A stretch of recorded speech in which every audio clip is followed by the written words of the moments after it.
오늘 우리에게 주시는 하나님의 말씀은 디도서 3장 1절에서 15절까지 말씀입니다. 1절 너는 그들로 하여금 통치자들과 권세 잡은 자들에게 복종하며 순종하며 모든 선한 일 행하기를 준비하게 하며 아멘. 바울은 교인들로 하여금 통치자들과 권세 잡은 자들에게 복종하고 순종하라고 합니다. 자, 그런데 이 구절에서 한 가지 의문이 생깁니다. 통치자들과 권세 잡은 자들에게 무조건 복종하고 순종해야 할까요? 그들이 악한 자여도 순종해야 할까요? 히틀러와 같은 통치자들에게도 우리가 복종해야 할까요? 히틀러가 유대인들을 잡아서 가스실로 보내라고 했는데 우리가 그 말에도 순종해야 할까요? 그렇지 않습니다. 악한 자들에게는 무조건 복종하면 안 됩니다. 그래서 1절 말씀을 문자적으로만 해석해서는 안 됩니다. 베드로전서 2장 13절은 이렇게 말씀합니다. 인간의 모든 제도를 주를 위하여 순종하되. 자, 베드로는 인간이 세운 모든 제도에 순종하되 주를 위하여 순종하라고 했습니다. 이 말은 통치자들과 권세자들에게 순종하되 주를 위하여 순종하라는 것입니다. 통치자들과 권세자들에게 순종하는 것이 주님의 뜻이 아니라면 순종해서는 안 된다는 거죠. 예를 들면 유대인들을 학살하는 것은 주님을 위한 일이 아닙니다. 오히려 주님을 대적하는 일이고 주님의 마음을 아프게 하는 일입니다. 그럴 때는 히틀러와 같은 통치자들이나 권세자들에게 무조건 순종해서는 안 됩니다. 오히려 이런 통치자들이나 권세자들에게는 맞서야 합니다. 그리고 모든 권세가 다 하나님께로부터 나온다고 생각해서도 안 됩니다. 만약에 모든 권세가 하나님께로부터 나온 것이라면 하나님께서 히틀러도 세운 것이 됩니다. 그렇게 되면 히틀러에게 희생된 600만이 넘는 유대인들의 죽음에 하나님도 책임이 있는 거죠. 그런데 우리 하나님은 이렇게 잔인한 분이 아니십니다. 하나님은 다윗과 같은 성군을 세우기를 원하십니다. 그런데 인간의 악이 악한 자들을 통치자들이나 권세자들로 세우는 것입니다. 그로 인해 인간들이 고통을 받게 되는 거죠. 그러므로 통치자들과 권세자들에게 순종하되 주를 위하여 순종해야 합니다. 하지만 주님을 대적하는 권세자들이라면 저항할 수 있어야 합니다. 악한 인간들이 세운 통치자들에게 무조건 순종해서는 안 될 것입니다. 주님을 대적하는 권세자들이나 인간이 세운 악한 자들에게는 우리가 저항할 수 있어야 합니다. 2절입니다. 아무도 비방하지 말며 다투지 말며 관용하며 범사의 온유함을 모든 사람에게 나타낼 것을 기억하게 하라. 우리도 전에는 어리석은 자요, 순종하지 아니한 자요, 속은 자요, 여러 가지 정욕과 행락에 종노릇한 자요, 악독과 투기를 일삼은 자요, 가증스러운 자요, 피차 미워한 자였으나 우리 구주 하나님의 자비와 사람 사랑하심이 나타나실 때에 우리를 구원하시되 우리가 행한 바 의로운 행위로 말미암지 아니하고 오직 그의 긍휼하심을 따라 중생의 씻음과 성령의 새롭게 하심으로 하셨나니 우리 구주 예수 그리스도로 말미암아 우리에게 그 성령을 풍성히 부어 주사 우리로 그의 은혜를 힘입어 의롭다 하심을 얻어 영생의 소망을 따라 상속자가 되게 하려 하심이라. 이 말이 미쁘도다. 원하건대 너는 이 여러 것에 대하여 굳세게 말하라. 이는 하나님을 믿는 자들로 하여금 조심하여 선한 일을 힘쓰게 하려 함이라. 이것은 아름다우며 사람들에게 유익하니라. 아멘. 바울은 아무도 비방하지 말고 다투지 말고 서로에게 관용하며 온유함을 나타내라고 했습니다. 왜냐하면 하나님께서 우리들에게 먼저 은혜를 베푸셨기 때문이라고 말합니다. 과거에 우리들은 어리석었고 불순종했으며 정욕과 악독과 투기를 일삼은 자였고 가증한 자들이었죠.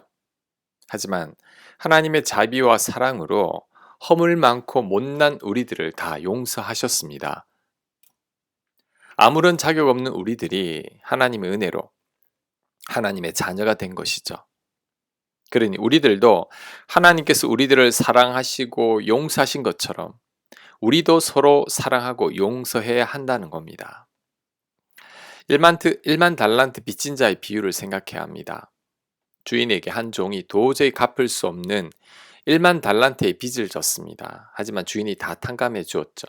근데 이 종은 자신에게 겨우 100데나리온 빚진 자의 빚을 탕감해 주지 않고 옥에 가두어 버렸습니다.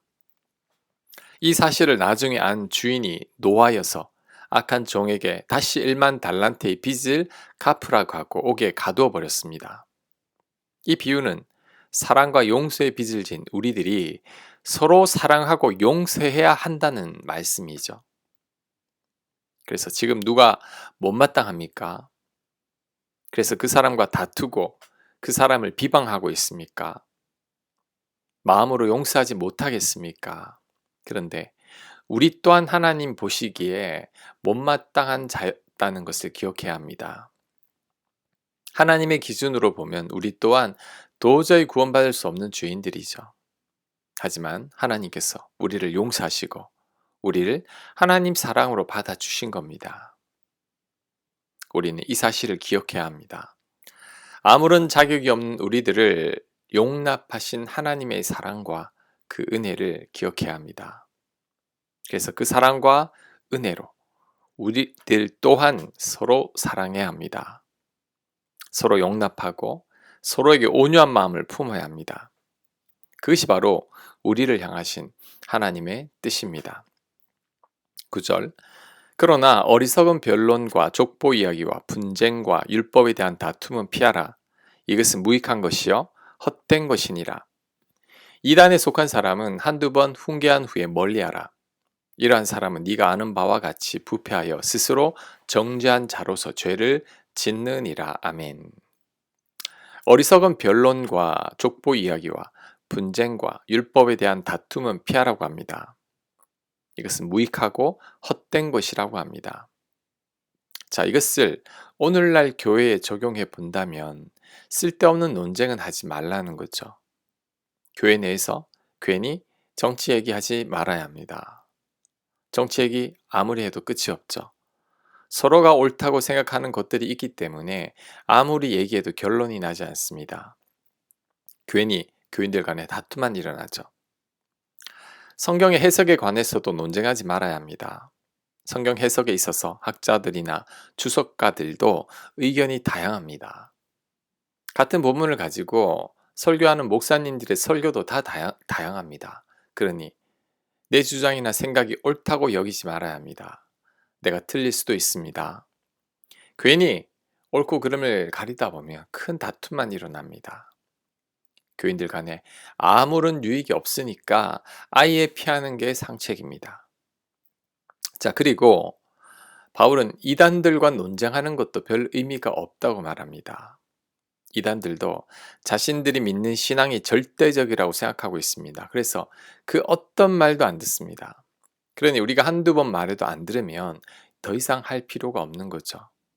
괜히 이들을 설득하려고 하다 보면 내가 진이 빠지게 되고 또 원치 않는 다툼만 일어나게 될 뿐입니다. 그러니 아예 논쟁을 피하는 게 좋습니다. 자, 마지막 12절입니다.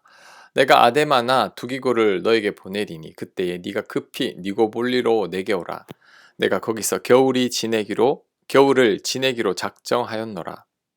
율법 교사 세나와 및 아볼로를 급히 먼저 보내어 그들로 부족함이 없게 하고 또 우리 사람들도 열매 없는 자가 되지 않게 하기 위하여 필요한 것을 준비하는 좋은 일에 힘쓰기를 배우게 하라.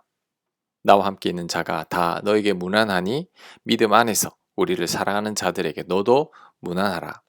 은혜가 너희 무리에게 있을지어다. 아멘. 바울의 마지막 당부의 말인데 14절만 살펴보겠습니다. 14절에서 바울은 열매 없는 자가 되지 않기 위해서 좋은 일에 힘쓰라고 했습니다. 이 말은 우리가 좋은 일에 힘을 쓰지 않는다면 우리 삶에 아무런 열매가 없다는 말씀인 거죠. 우리 삶에 아무런 열매가 없는 이유는 우리가 좋은 일에 전혀 힘을 쓰지 않기 때문입니다. 성도님들 가운데 열매 맺는 삶을 살기를 원하는 분들이 많습니다. 내 삶에 아무런 열매가 없다고 하소연하는 분들이 많습니다. 자, 그 이유를 오늘 본문은 분명히 말씀하고 있습니다. 좋은 일에 전혀 힘을 쓰지 않기 때문이죠. 좋은 일을 하기 위해 전혀 노력하지 않기 때문입니다. 그러므로 우리는 어떻게 해서든지 좋은 일을 해야 합니다. 내 시간과 돈을 들여야 합니다. 선을 베풀고 나눔도 실천해야 합니다. 내 마음을 들여야 합니다. 이런 삶을 사는 것이 결코 쉬운 게 아닙니다. 내가 손해를 보고 희생을 해야 되기 때문이죠. 하지만 내가 손해를 보고 희생을 할 때 열매가 생기는 겁니다. 아무런 수고와 노력 없이 저절로 열매가 맺히는 게 아닙니다. 우리가 심는 대로 거두는 거죠. 농부를 생각해야 합니다. 농부가 가을에 탐스러운 열매를 맺으려면 봄부터 수확 때까지 애쓰고 땀을 흘려야 합니다. 더운 날씨에도 종일 수고해야 합니다. 그럴 때 가을에 풍성한 열매를 수확하게 되는 거죠. 농부가 아무런 수고 없이 열매를 기대하는 것은 헛된 욕심입니다. 땀 흘리지 않고 수확하려는 것은 요행을 바라는 것과 같습니다. 마찬가지로 내 삶의 열매를 맺기 위해서는 우리가 노력하고 애써야 합니다. 아무런 수고나 땀도 없이 열매를 기대하는 것은 아무것도 심지 않고 거두려는 것과 같은 거죠. 내 삶의 열매를 기대한다면 지금부터라도 선한 일에 앞장서야 합니다. 좋은 일을 하기 위해 애쓰고 노력하고 땀도 흘려야 합니다. 그럴 때 풍성한 열매를 맺게 될 것입니다. 아멘. 묵상과 적용 질문입니다. 인간의 악으로 인해 세워진 권력으로 인해 피해를 보는 사람들을 생각해 봅시다. 하나님 뜻 가운데 권력들이 세워지기를 우리 같이 기도해야 합니다. 나는 어떤 선한 일을 하고 있나요? 선한 일을 위해 어떤 노력을 하고 있나요? 내가 비방과 미움을 멈춰야 할 사람은 누구입니까? 멈추기를 결단해 보시기 바랍니다. 기도합니다. 선한 일에 애쓰는 저희가 되게 하옵소서. 주께서 우리를 사랑하시고 용납하신 것처럼 우리 또한 사랑하고 용납하며 살게 하여 주옵소서. 예수님 이름으로 기도합니다. 아멘.